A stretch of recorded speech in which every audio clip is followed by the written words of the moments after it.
Voluntary input is brought to you by Anchor. Anchor is a one-stop shop for recording, hosting, and distributing your podcast. Best of all, it's 100% free and ridiculously easy to use. And Anchor can match you with great sponsors who want to advertise on your podcast. So if you've always wanted to start a podcast, make money doing it. Go to anchor.fm/start to join a diverse community of podcasters already using Anchor. That's anchor.fm/start.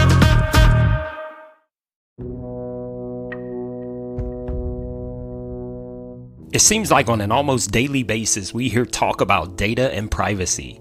Stolen data, privacy breaches, data mining, the list goes on. But what does it all mean? And are the likes of Facebook, Google, and Amazon really stealing our data? And is Apple the only good egg among them all? Finally, how can we protect our data if we don't really understand what's really going on? Never forced, never coerced. Welcome to Voluntary Input, Understanding Data and Privacy with Bill Kilgallon. Recorded live August 10th, 2019.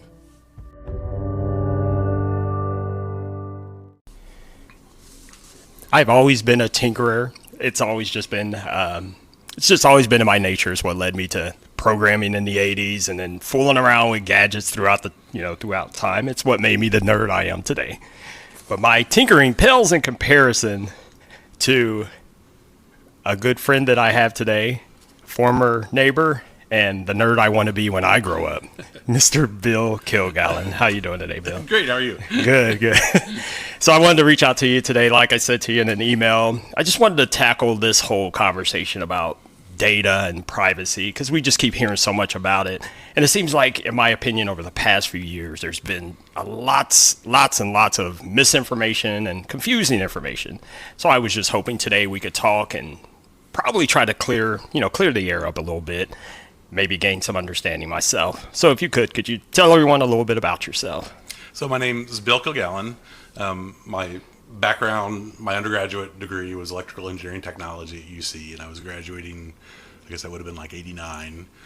So I looked at the help wanted ads, and at the time there was like one page of electrical engineering. This is back when it was like a newspaper you had to look at. Right. And there was one page of electrical engineering jobs, and then you turn it over, and there was like 9 pages of programming jobs. It was all new, so they needed people. And there was really not much of a computer science degree at that point. So, right. And like class-wise, I always did much better the programming classes than I did in the circuit design and classes. So I just went on to did graduate school and then worked at General Electric Aircraft Engines doing data acquisition systems for the jet engines, which was just no end of fun, but programming those. So it was a lot of fun, and then just moved into software really without ever doing hardware. So it's been programming since then. Right. Awesome. And then I did that for a few years. And then the more you did programming, I always just had kind of an interest in security. So there's not a lot of available skill sets there. Mm-hmm. So when people find out you have an interest in some skill, you pretty quickly get sucked into it. Right. So after like maybe 8 years of programming with a little bit of security, by like 8 years into my career, it was like 90% programming or 90% security with like 10% programming. Right. So it became security. And then once GDPR came along and everybody tried to figure out what on earth are we going to do to try to solve these GDPR problems, then it was like another slice of subset. It's like, well, which security people can actually understand privacy? And so much of GDPR is user-facing. To have like a web application programming background, if you can put all those things together, you kind of need that skill set to be able to do privacy remediation for your products and privacy planning. And I remember when they first started talking about GDPR, I was one that was first very apprehensive about it. I thought, oh great, they're about to ruin the internet. But then as it's evolved, I started to see some of the benefits to it. But I think what we may want to start with is this term data. If we could, do you think you could come up with a working definition of what is data? So that's a great question, because that's where a lot of the GDPR programs crashed and burned. So I ran a multinational GDPR remediation program. I was the architect, basically, of our solutions. And the biggest obstacle that a lot of companies hit and caused a lot of these projects to fail for the first GDPR resolution, or at least become really expensive, was this whole concept of GDPR wants to pretend there's such a thing as data. Right. And they want data flow diagrams. They say, show me your record of processing activities. They call them ROPAs. And they say, well, tell us where the data comes into the system and where it goes, then where it comes back out. Right. And to a legislator or to a non-technical person, it's like, well, of course you could do that.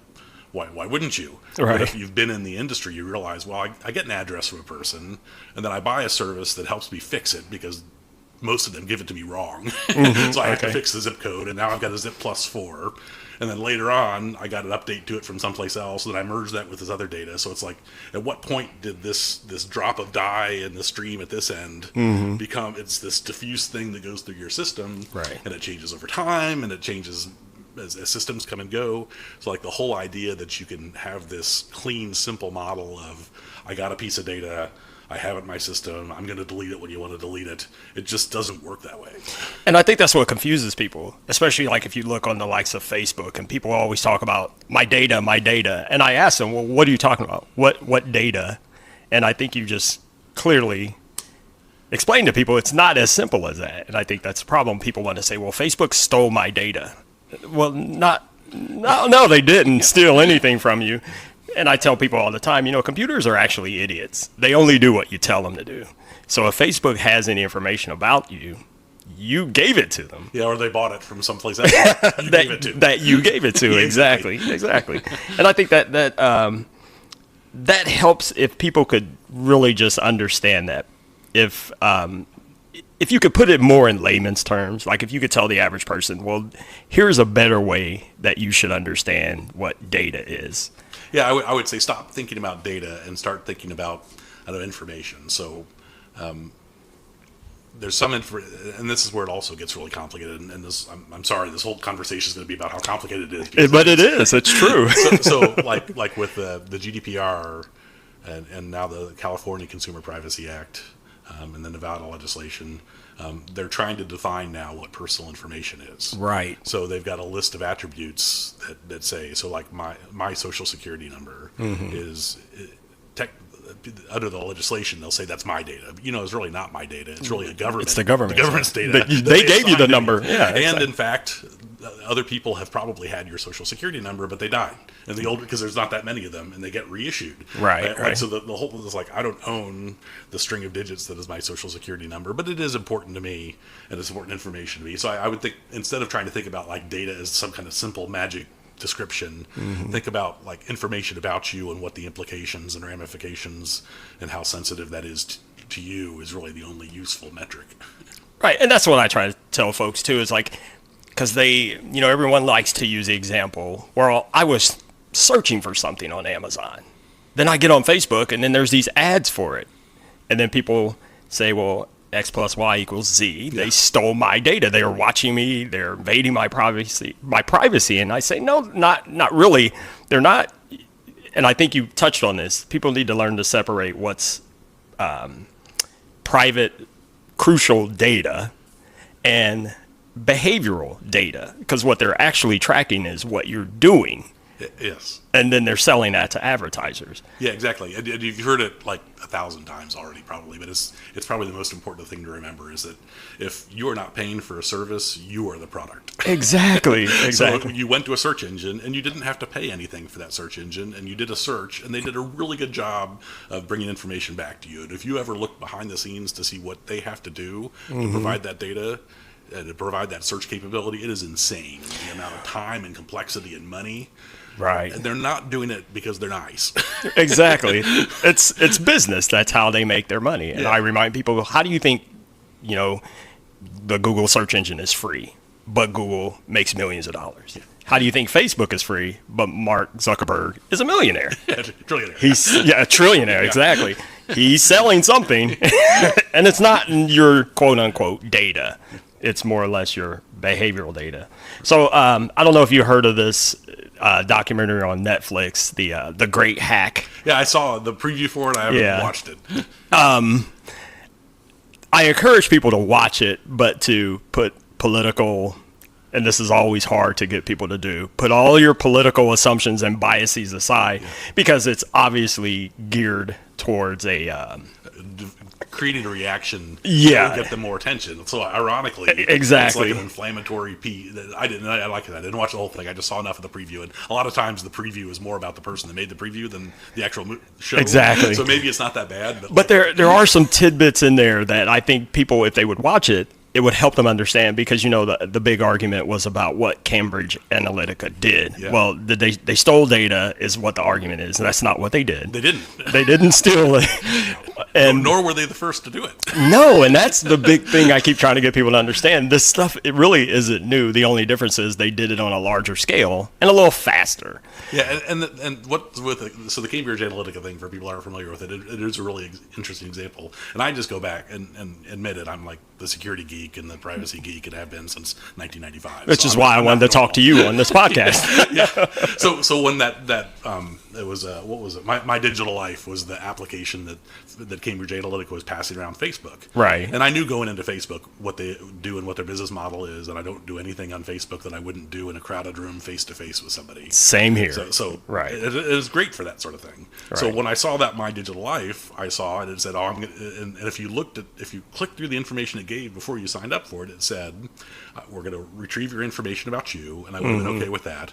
But it also said, we're going to retrieve information about all your friends, all your Facebook friends that have friended you. Right. And that they said that they would do that, so I looked at it and said, no, that's not fair to do to my friends. They're not choosing to opt into that. So I just didn't run the application. Right, exactly. But the problem is that most people don't understand what that happened. So it was legal, it was disclosed, but it probably was something that somebody should have looked at and said, this isn't appropriate. Well, I think that brings up a good point about personal responsibility, because, now the attacks are always on, Elizabeth Warren wants to say we need to break up the big tech companies because they're doing stuff like that. But I think, I always go back to, well, what's my responsibility in it? Did I actually read what they said they were going to do? But the problem is people love to play on Facebook, and they thought it was fun. Yeah. And they don't pay attention. They just jump in and start going. And Facebook and Google, they're like their I call it a moral flaw. Yeah. But like between the two of them, they went from, especially like where Google started, and their mission was to organize the world's information and do no harm. That was awesome. Right. And then somewhere they lost sight of that, and it became grow as much as possible, and that really was their only mission. And I was doing at work, we're doing OKRs, which is like a way to manage your planning for what you're trying to achieve. Mm-hmm. And they gave examples from the guy that worked with Google to develop Google's OKRs. And it wasn't manage the world's information. It wasn't empower people. It was grow. And grow as fast as possible and grow as much as possible. And that's where it went wrong. Well, I think every company, don't they eventually face that, though? They probably do, but so it was... And not to sound like Pollyanna about it, but they started with a vision of like, I won't say integrity, but of like a win-win. So like their vision for the future was something they could be successful at, and something that would help humanity as a whole and be a really neat thing. And somewhere along the line, these big .coms, they lost that, and it just become as big as possible. And part of that was probably survival, because if you didn't, somebody else would have, and they would have eaten your lunch. Yeah. But that's where I think things went a little wrong. But again, like you say, as long as they're honest about it, which they're not. Well, Google has the problem of hiding things like settings. I mean, I've been using Google since, pretty much all of their products since forever. I can't remember. I always tell people Google owns my life. If you ever wanted to find anything out about me, but even myself, when I would say, man, there needs to be a setting for this, and you would reach out to their support, and they would say, oh, yeah, it's right here, but it's 50,000 clicks down. Yep. And supposedly they're working on turning that around. And I agree with you completely, but of all of them, Google is like one of the best behaved. So I was on my Samsung phone that I got because I got annoyed with Apple. And I was looking at Bixby, and it's like, I don't want Bixby, and I don't want Bixby monitor. It's like the Samsung equivalent of Siri for the iPhone. Right. And I don't want that monitoring. I don't use it, don't want it, so I'm going to go delete it. Well, you can't delete it. It's built into it. Yeah. So you can disable parts of it, but it's harder and harder to get to it. And so as somebody who designs the privacy strategy for big companies, it was a great experience for me. And this happens all the time, but it was a great experience to again get infuriated with the device that I bought, because they made it to where I had to grant them rights to access everything just to get to the settings to turn it off, to tell them they can't have it. And then when I got there, the setting wasn't there to disable it. So it's like, you made me give up all my rights to be able to assert my rights. Then when I got there, you didn't give them to me, and it was too late because they could have already collected everything. So I was mad. And speaking of Apple, that's and speaking of Apple's whole position in this whole thing, I don't know if you've listened to Tim Cook lately. He's been on this tear about privacy. Apple will not do what Google and Facebook is doing. But in my opinion, it's pretty disingenuous because if you buy an iPhone, anyone who buys an iPhone, what's one of the first things they do? They put apps on it. Yeah. So the only way what Tim Cook is describing works is if you bought an iPhone and didn't do anything with it. Yes. Except used it as an iPhone. And I will give, so Apple's privacy play or their security play, to me, and I'm cynical about it, is more about cementing their monopoly position over control of the devices. And they've always been closed like that. Yeah. So, but they are doing some interesting things, like on Safari now. They're actually breaking the HTTP standards with the way that they're handling cookies. Mm-hmm. So, like the way that the RFCs say HTTP connections are supposed to work and all the rules that the browsers enforce. Right. Like Apple is prone to do. They say, well, that doesn't work for us, so we're going to do it our way. And we're big enough that you can't do anything about it. So that's why Safari doesn't work for like 30% of the internet. I've never been able to use Safari, even before this. So they're not, like there's rules about how a browser can retrieve cookies and what information it will and won't give to third-party sites. And Apple just said, we're not going to give you that. Well, I like Firefox the way they handle it. They even have where you can enable DNS over HTTPS. And that way, and they have a lot more privacy settings. And they're fully disclosed. It's always been Firefox's bragging point. There's a really cool add-on for Firefox, and I'm going to forget the name now, but it's a Lightbeam. Lightbeam, and I think it broke in the latest version, so I hope they fix it. Mm-hmm. But if you add the Lightbeam extension and then you fire it up and go to a website, in the background it'll show you all the other websites that website has involved in the conversation between you. So you go to Walmart or whatever, or a Walmart site, and you can see all the other parties that are involved in that transaction. And I would encourage people to do that because it's pretty staggering. And again, your data, right? Yeah. So it's really just their ability to track what you're doing at that moment. Mm-hmm. Right. But anyway, back to that the Cambridge Analytica thing. They were talking to Brittany Kaiser in this documentary on Netflix, which I don't know if you knew who she is, and it's kind of unfortunate the way she's portrayed, and she's actually kind of portraying herself as, so basically she was just the business representative, the U.S. business representative for Cambridge. And honestly, she's just a salesperson. Yeah. So she would sell people, these political parties, people who are trying to win these races. Hey, we can help you strategize, the people you're trying to reach, basically, and try to influence votes. And this isn't new because we all get political mail. Right. We see the ads on TV, commercials. So it isn't new. And if anything, she was guilty of just doing a really good job. She was really good at her job. Yes, and the whole Cambridge Analytica, like the whole, I'm going to get information from you, and when I get information from you from Facebook, I'm also going to map out all your friends that you're connected to, and then create this social map of you and everyone connected to you, and get information about the people connected to you to figure out how to interact with them. That's what Cambridge Analytica did. And then target ads at you. And but they weren't the first ones to do it. So the Obama administration, she worked for them, and they did a great job with it. And Zuckerberg congratulated him for doing it. But then when Cambridge Analytica did it didn't fit as well politically. So all of a sudden, I think that's what the problem is this all has become this big political talking point. Yeah, which is a shame because there's real privacy concerns and real privacy solutions available. But like you start down the road to talk about them, and then you get upset about, you get sucked into this clickbait. They create an emotional reaction to try to put you at some extreme to trigger you, and then all of a sudden you're clicking away, and they're getting the hits and they're making money, but you've lost the core. Well, they want to say that the likes of Cambridge Analytica, they influence people to do things. As advertisers are prone to do. Exactly. Well, then I got to thinking this morning about that. There's an old saying, don't believe everything you read. Yeah. That's been around for decades, but it feels like when social media came along, it seemed like for a while, everyone was good at that. Everyone got it. Yeah, they printed this, but is it true? Don't believe everything you read. But then it seems like when social media came along, everyone just threw that out the door. Yeah. And everyone starts believing, and especially if something is a meme, people Yes. automatically take it as truth. And I'm like, wait, hold on a second. And that is another kind of subtle area where I probably would point a little bit of a finger of blame at Facebook. So you're right, and we had that critical thinking. But Facebook has got a lot of algorithms and a lot of ways. Ultimately, these news media organizations and Facebook, every time you click something, they make money off of that. So if they have algorithms to figure out what people are going to click on, and if they get you mad because you're right wing and you're mad about something, if they get you mad because you're left wing and you're They mad keep about feeding something, you more. Exactly, they'll feed you more, and you'll click more, and you'll get engaged. So it is kind of like messing with your mind, and I can see it, and a lot of people can see it. Yeah, but a lot of people can't see it.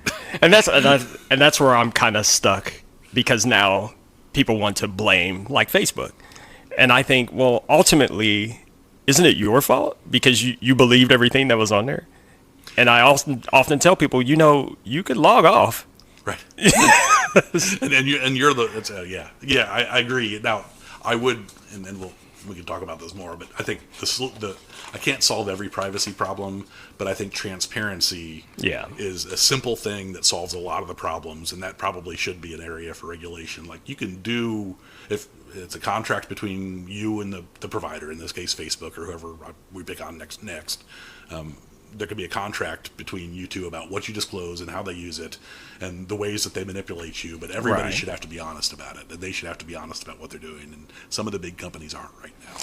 And like you said, it's because they're making the money. And the guy who made this documentary, David Carroll, he's basically the guy that went after Cambridge Analytica. I guess in GDPR, there's a clause about the right to have whatever your information is that these companies are using. So he petitioned them for his information, and they never gave it to him. Right. So the documentary ends. Is he a UK subject or EU? So there's UK and Europe. If he resides in those countries, he has that right. If not, he doesn't until January 1st of next year. And then if he resides in California, I did not know that. Do it. Yeah. So, see, he's a U.S. citizen. Yeah, they weren't obligated to give it to him.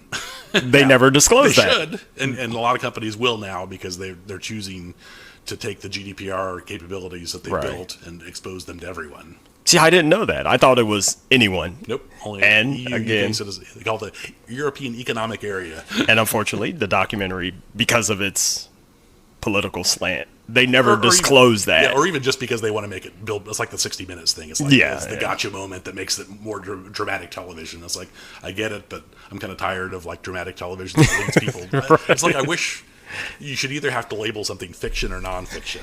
And if you label it nonfiction, you should just have like impanel like 10 jurors, like just random people from the street, have them watch the movie or watch the documentary or whatever, and then ask them 10 questions about it. And if they get 8 of them wrong, factually wrong, you can't call it nonfiction anymore, because there's like all these documentaries they're not really documentaries. They're mechanisms to drive you to a conclusion, which is exactly the same thing they're accusing. exactly. But some of them are entertaining. So, and we touched on the media a little bit. So what are some other things that, because like I told you earlier, a lot of times I turn on the news and they start talking about data and privacy, and they'll say stuff and I'm just cringe. Yeah. What's some of the stuff you hear that makes you? Yeah, so the first, like I've said, like the polarization now is like people go straight to like an emotional reaction to something. And I had some like public speaking training, and it was really interesting. One of the things I took from it was that the way the brain is wired, when you get an audio signal in your ear, it goes up your nervous system and then goes into your brain, and it hits the emotional center of your brain, and you get a reaction there like an eighth of a second before it hits the rational center of your brain. All right. So every time you hear something, there's an emotional reaction to it that is already set in motion before you even have started an objective thought about it. And I think that's one of the things that people are using, and people have always used, probably advertisers or dramatic people. Probably. So I think that maybe the social media algorithms are onto that and have amplified it. So it's like we never get past the emotional reaction and get to an objective discussion about it. Yeah. So like you'll hear the media say things like privacy is a human right, and I don't know how you can say that, because privacy is a human right up to the point that I interact with another human. Right. But I can't tell you after we have this conversation to forget that we had this conversation. It's recorded anyway. Okay. I guess I can make you delete it. But like the GDPR tries to do that. They say, I've interacted with a company. I can now demand that company forget everything about me, except for like 19 pages of disclaimers and loopholes. But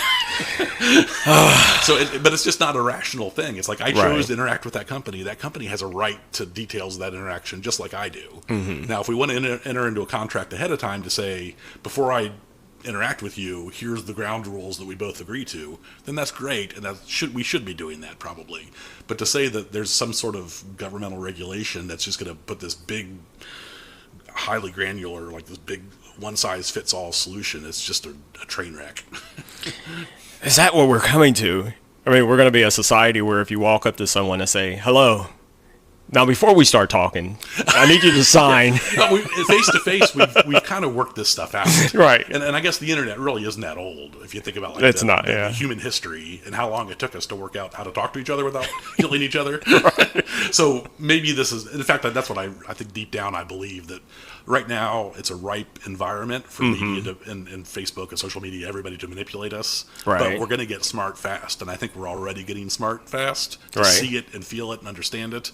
And then like that whole social contract we have with each other about how we interact as just decent human beings, I think that's starting to show up in how companies interact with us too. So it's growing pains. Yeah. Just figuring it out. Yeah. And I'm glad you said that, because I often think that too when people, we freak out about it. And I try to remind them, this stuff is new. Facebook has only been around, 15 years? Yeah. Which, in the scheme of things, that's not really a long time. But look how fast it grew. Look how many people use it worldwide. So there's going to be mistakes and whatnot. And I don't know. My wife often tells me that my optimism is often sickening. But I'm like, it's not that bad. Right. They're learning too, And Facebook already has now their APIs. They've changed them so you can no longer do that. Get information about the friends of the people that gave you information. Well, Mark Zuckerberg, he did a speech. I forget where he was, and he was talking about that, about, what is your data? And the example he gave was, if you put your birthday with your profile, let's say your birthday is March 28th. April 1st, April Fool's Day. It's my Facebook birthday. And you don't. My birthday is not real in Facebook, by the way. Yeah, but neither's mine. But I get a lot of birthday wishes on April 1st. No one even wishes, because my birthday data is private. Only because I don't know. I've never cared for that. Hey, happy birthday. Yeah. But his point was, if you put that in there, okay. But you have friends and family who know when your birthday is. So, for example, I don't disclose my birthday on there, so no one ever sees it pop up. But I have, my wife, friends or whatnot. If they get on Facebook on my birthday, they'll say happy birthday. And they say happy birthday. At that point, is it really my data? Did my friends and family just steal my data and use it? No, because you told them your birthday, so you disclosed it. And that was his point. You told Facebook when your birthday was. Yeah. And so how could you say it's your data? Yeah. But so that goes into another part of like the transparency, I think, is like I remember when I signed up for, again, I'm like the privacy geek. So when I signed up for Facebook, they wouldn't let me sign up without giving them a birthday. Yeah, same here. And that's a problem. So that was where they went wrong. Now, to the rest of it, you're right. If you gave it to them, they told you that they're taking it, and you gave it to them. Yeah, and you gave it to them. So there was consent there, but it wasn't really, there wasn't a level of freedom. Well, they tried to say the reason being was they wanted adults only. Which but you could easily game the system. You could, but that was so the no problem is so bad the little government regulation can't make it worse. Right. So the reason they were asking for that was the COPA, and I forget the acronym, but it's the California Online Private. It's a Children's Privacy Act. Children's. And so they had to start collecting this data. So now you're making them collect data they didn't want to collect before. And this is a huge problem with the California Consumer Privacy Act right now, and they're actually trying to make amendments to it right now before it goes into effect, where they realize that the single biggest privacy disaster that ever may have happened would be this new California legislation, because it had a clause in there buried way deep down where it's talking about what is your personal information that companies have to respect. And one of them, they went through a long list of stuff that is appropriate and wise. So things like sexual orientation, age, gender, religious affiliation, union membership. They went through a list of ones that are probably pretty good as potentially sensitive. But at the end of this list, they said, and any other information that could be related to an individual. So that's like there's nothing. That's on the way planet. open-ended. Right? It's everything on the planet because I could say Yeah. this coffee cup to my left is related to Jimmy Allen because he didn't make it. Exactly. So like all of a sudden people were coming back and asking about the laws and saying, well, that means I have to do facial like security video in a store is a great example. So most stores will have some security video. They won't even look at it or care about it unless somebody's been caught shoplifting and the police come in and they want evidence. Then they'll play back the video and find out what happened. Well, they have to get a subpoena first. Yes, yeah. Exactly. So that was there, but then under the California Consumer Privacy Act, it said you have to remove information you've got about an individual. So companies were saying, okay, well then I'm going to take that surveillance video and I'm going to run it through the new Google facial recognition system. And instead of just having this raw video I can't do anything with, I'm going to have full data about who was in the store at the time, everywhere they went. And California was like, oh. Well, they just threw out. They said you can't use facial recognition out there anymore. In Illinois, you can't. In California, I think you can, but you have to. I think there's certain spots. I keep hearing talk right. about no, it. in San Francisco, you're right. Yeah, because they were having problems with law enforcement because unfortunately the algorithms were biased. Yeah, a little bit. Yeah. Well, because and that's something that people need to understand. These AI models have to be taught, which brings me back to what I always tell people: computers are idiots until you tell them anything. Yeah. So the models they were getting were just middle-aged white guys. Yeah, exactly. So everyone who wasn't a middle-aged white guy was a perpetrator. Yeah, and that's not a new problem either. So this is I'm a hobby photographer, a pretty serious hobby photographer too. Oh yeah. And a Nikon camera, which is made by a Japanese company, when the neutral light metering setting is set for a white male face, not an Asian male face or a black male face. Right. So it's even like it's just like. It goes back to the science of when they, like in the 1800s, when they were starting to develop how they calibrate these things. Right. They just used the face in front of them, and it was a white male face. And that's what they had. Those were the model they had to work with. Exactly. Yeah. All right, we'll take a quick break, and then we'll come back and finish up. Awesome.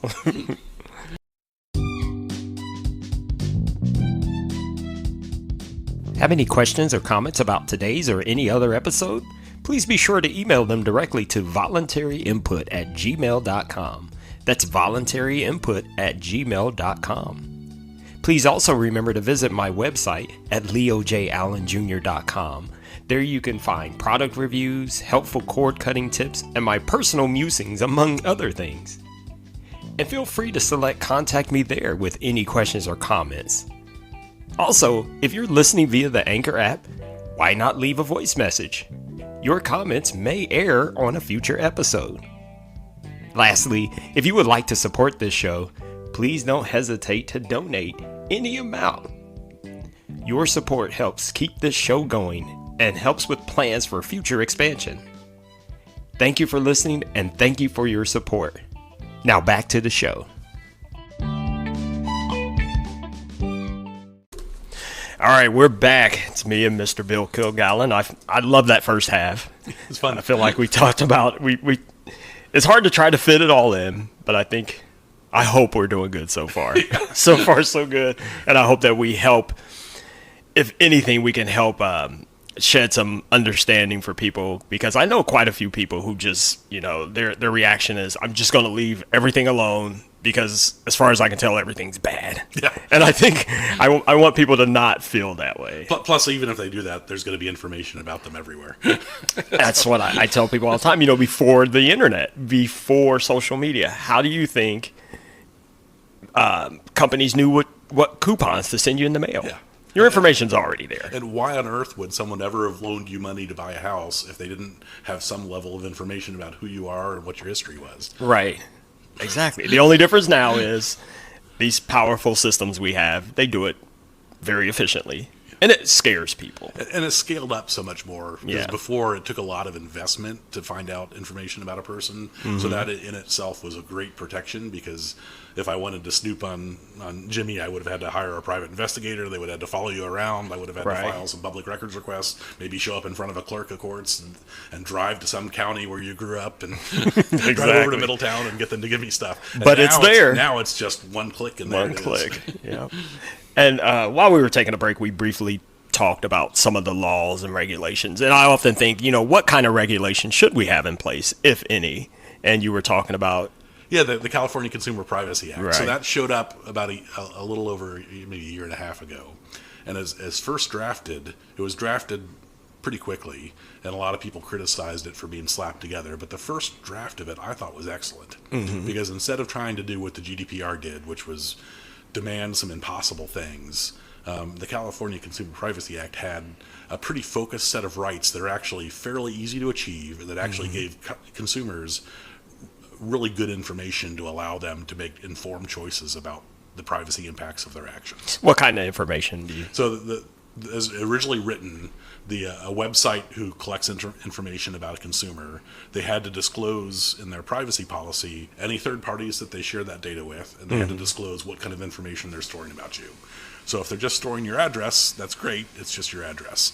But if they're choosing to also collect information about your sexual orientation and maintain that in a way that they can access it, they had to disclose that. So, I mean, you could say that that's no good because it doesn't control what companies can do. Right. But when you try to control it, that opens up all sorts of other problems, and it gave consumers the ability to have genuine informed consent about what was happening, and either choose not to participate or start a public debate about whether or not it's appropriate, and put some pressure on a company to say, look, I'm just here to buy a movie ticket. Why are you tracking my sexual orientation? That is not appropriate. What does that have to do with anything? Yeah. So you said it started off great. Where did the wheels fall off? Yeah, so last September, some amendments were passed by people probably more on the privacy advocate end of the spectrum, because they felt like that wasn't enough, because they're mad at, and people are right to be mad at Facebook. And when you take a consumer and you make them feel used and commoditized and powerless at the same time, there will be a government reaction to that, no matter who you are or what you're doing. Right. There will be a remediation to that problem. So that remediation was a set of amendments in September that basically said, we're jealous of the GDPR, we want those rules. So it added specific things, like now you can, a California resident, as of January 1st, 2020, they can demand a company forget them. So whatever information they've got about an individual, the individual can demand that they forget it. The right to be forgotten. Yeah. And then the other thing, they could remove consent for a company to share data with a third party. So they can say, yes, you're collecting my information, but I do not allow you to share that with a third party. And they can also demand a copy of any information you have stored about them. So what's so wrong with that? So there's huge problems with that. So I touched on the one before. So like the whole video analytics thing, well, if you're a store and you're just capturing surveillance video that you just use for criminal investigations. Right. Well, according to the new reading of the CCPA legislation, I have to give that information back to you if you request it, and delete it if you request it. Well, I wasn't trying to find the actual identifiable human beings in that video before, but now I have to, because I have to be able to delete it when you demand it, and I have to tell you that I have it. So it was creating this privacy disaster of all of a sudden companies that didn't have any interest or any desire. And like we talked about the Facebook birthday thing too. It's like maybe they didn't want your birthday, but they had to get it because of a California regulation that they were going to get audited on, that said you had to prove the person's older than 13. Well, okay, well, I got their birthday. So there's like these side effects of all that stuff. And then with like the subject access request where they can demand information about them, that creates huge problems too, because now, before, when I just had to, with the original California legislation, I just had to tell you what kind of data I have about you, and I had to be honest about it. That's great. And it's not sensitive, because I can tell everyone the kind of information I collect from everyone. Right. Now it says I have to give your specific information back to you. Well, now how do I know who you really are? So I now, like let's use a hypothetical, because I can't speak on behalf of my company. Right, gotcha. but say I worked for a company that might have some consumer data. In that case, in order for an internal employee to get access to that data, you would only be able to do it if you had a company-controlled hardened laptop with antivirus running on it, fully up-to-date and patched, a controlled version of the operating system. The USB drives won't let you put data on it. Right. There's all these controls that I put on. I won't let you do it without a background check before I even let you walk in the front door. You can only do it from the corporate network. Oh my goodness. There's all these controls, and if you don't meet those, you can't touch that data. And we've got retention requirements and all that stuff. Right. And now the CCPA is saying, okay, well, you've got to give that information to somebody on the street who says they're John Smith. Well, how am I supposed to know they're really John Smith or not? We'll tell you that 6 months after the legislation goes live. That's what the California Attorney General's saying. Oh my gosh! So the caution, I think the caution here is because everyone wants to say, well, we need to regulate and legislate. Be careful what you ask for. Yeah, and be very take baby steps. Yes, it's like the GDPR. If to just do that disclosure about what we do and how we do it, a company can probably do that with $500,000 worth of effort. It'll take a lot of analysis to make sure that they're being true, and some controls to make sure that people aren't breaking that. But $500,000 later for a large corporation, you've probably got your answer. You've got your lawyers. They've all reviewed your privacy policy. You've pushed it out to all your websites, and you're good to go. Right. But when you start doing things like these data subject access requests, it didn't really give you anything more than you had before, because the fact that I know your gender orientation now, I told you I had it, now I tell you what it is, you probably knew it already.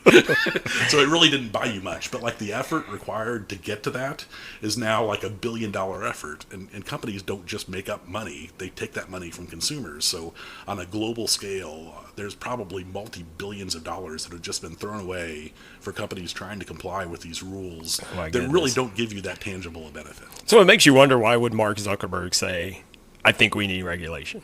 Some regulation, probably. He wants a level playing field. Yeah. So he doesn't want someone to be even sketchier than Facebook is, and then run Facebook out of business. And he knows this because he was even sketchier than other people, and that's how he ran them out of business. True that. So he knows the game. Absolutely. It's wow. That's a lot. Yeah, it's an interesting space. And then another problem with the subject access request is, say that you have data at a household level instead of an individual level. Mm-hmm. Well, one person in your household wants a copy of the data. What if the other people in the household don't want it? Right. And Target had an inadvertent problem with this, where a guy, there's a news article about it, I assume it's true, but you never know, but where a guy from his family went into Target to buy some things, and then Target at the end, I think, served him a coupon saying, would you like a discount on diapers? And he's like, my kid is 19 years old. Why would I get a discount on diapers? Right. And it turned out it was his kid was pregnant. Oh my gosh. And she had been shopping for baby stuff. So now he was getting diaper ads, and he did the math, and he figured it out, and he said, do you have something you want to tell me? And she said, yeah, as a matter of fact, I do. Well, see, now that's the kind of thing, isn't that kind of what people say about they should my data? Yeah, exactly. They should be alarmed about that. But that wasn't the regulation is now forcing even more of that kind of problem, because now Target is not just a matter of will Target serve up the ad, and they fixed that pretty quickly, and all the other retailers, some of them had fixed it before then. I won't name names, but yes. But Target fixed it afterwards. But now it's being unfixed, because Target now has to. If you're a consumer California resident and you make a subject access request, Target now has to give you everything they have about you, and if that includes your shopping history, how do they decide who gets that shopping history when everybody's using the same credit card? That is a slippery slope.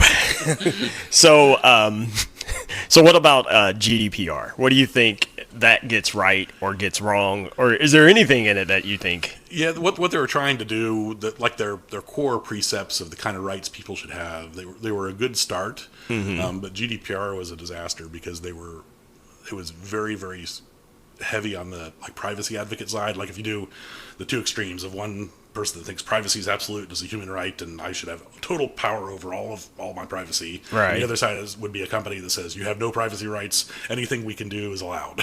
So on those two extremes, the GDPR was way on the privacy advocate side of the extreme, and that led to some really ridiculous things. So if you read the GDPR legislation strictly, it says an IP address is personal information, and you can't collect it until you have explicit opt-in consent from the consumer.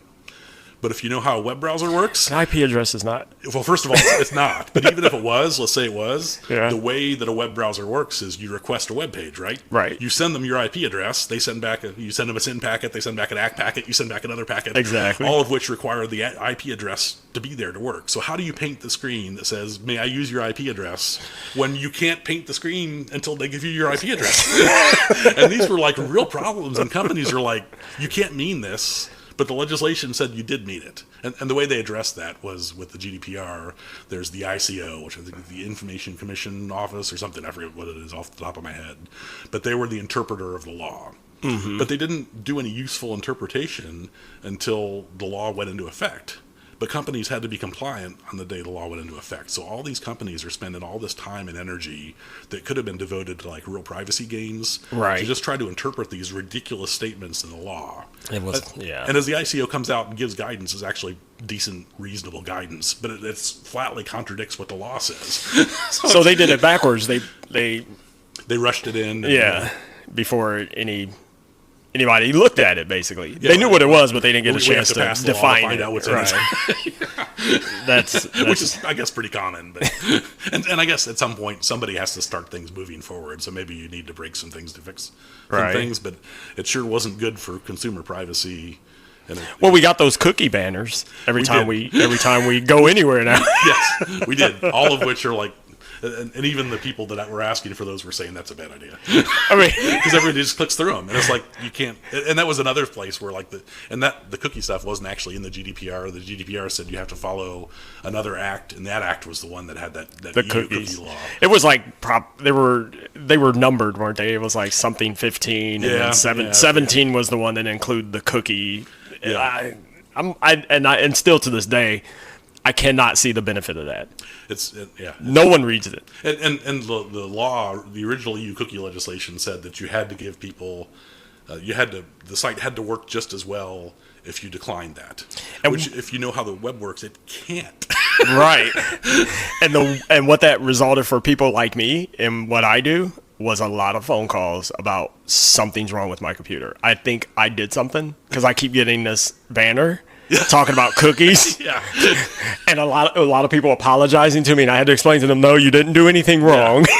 Yeah, and it's funny when I would go to the UK periodically with my previous job, and like you'd be using all these websites in the US and they'd be fine, and then the second I signed on from the London IP address, all of a sudden all my normal sites were putting these stupid banners everywhere I went, and it was like, Oh, it was always, I think I downloaded a virus. No, you didn't. you just came from a site that they thought, or an address they thought was in the UK. So if now it kind of feels like we got a little deep and dark in our conversation. So what about, let's try to turn it around. What are some positive things we could tell people about, like I said, I want to try to get people away from this Chicken Little, the sky is falling conversation about data and privacy. Like, what are some practical things you could tell people? Look, if you're worried about this is what you should know. And here are some things you can do, some simple steps you can take. Yeah, so credit where credit's due. One of the things the legislation, CCPA and GDPR are doing that is a good thing is it's making transparency much higher, Right. and consent much more explicit.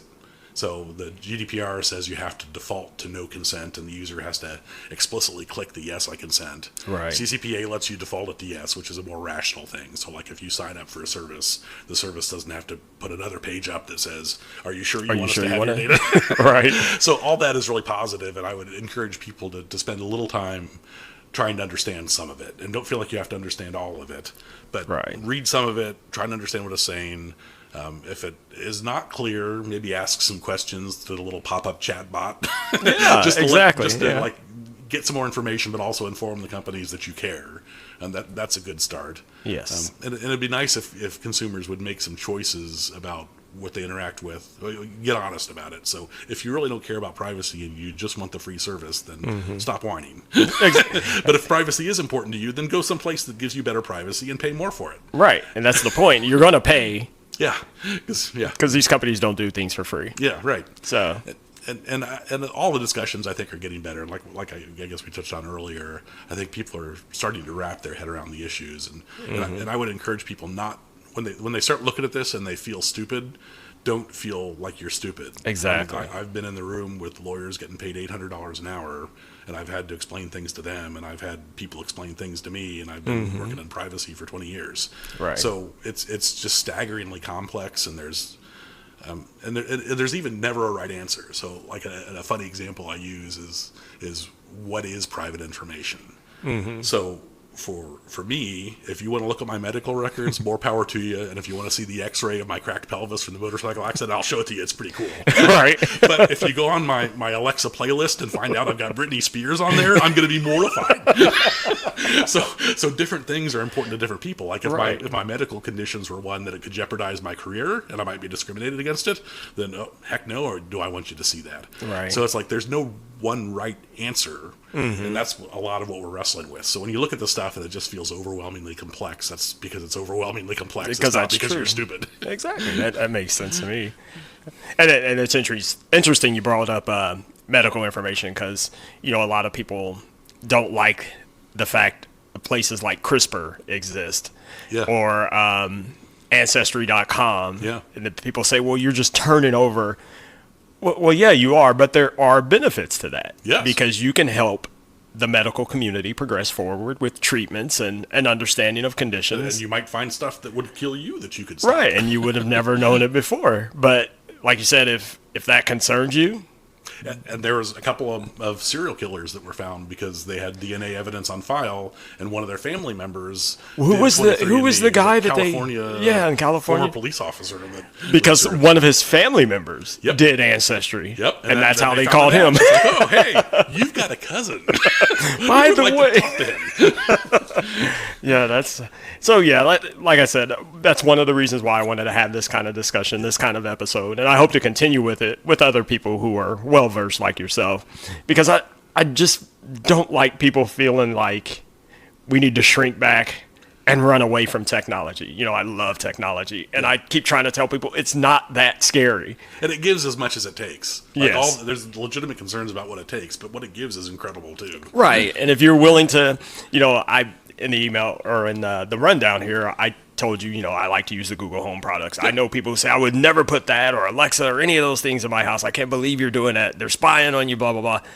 I know what they're doing. Yeah, exactly. And the benefit, I believe, is fine for me. There's nothing that, even like we talked about Apple and their security. Well, I don't know if you heard as of recently, come to find out that, yeah, they do the same thing that Google does and Amazon does, where they hire these third parties to listen to people talking to train these AI models, and they're somewhere overseas. Yeah, right. And of course, Apple in their way. Oh, sorry, we won't do it again.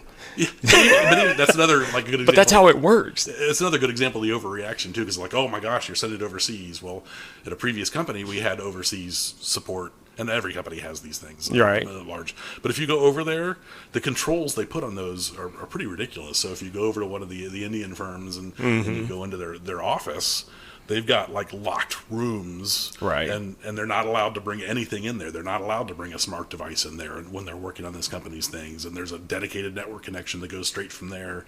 So it's like we're reacting to the fact that it's overseas instead of the real questions about what is the security, what are the controls, and why are they doing it? Yeah. And the bottom line is, these things, I always tell people, they're not magic. We have to train it to work. And it's hard. And it is hard. So, if you ask Alexa a question and she gets it wrong, they send that to the group who listens to what you actually said and figure out why she got it wrong. Yes.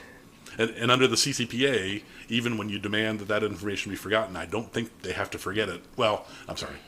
You can refuse to share with third parties. Yeah. But they can keep that data and use it for that purposes, and they can use it for security investigations. And people got to understand when it's sending those, it's not sending your name and address and everything. It's sending the sentence of what you said. If they're doing it right, it is. Yeah. Because then it's like privacy minimization and privacy by design. Right. Or data minimization and privacy by design. Hopefully that they're doing that. And that's another thing these regulations are bringing to these companies, is bringing attention and budget to these kind of privacy by designs, and just bringing privacy discussions up from like a corner discussion at last minute to like a front and center top level business objective. Right. And that's good too. It's just a shame that it was done in such an expensive way, but maybe that's the only way to do it. Maybe. I don't know.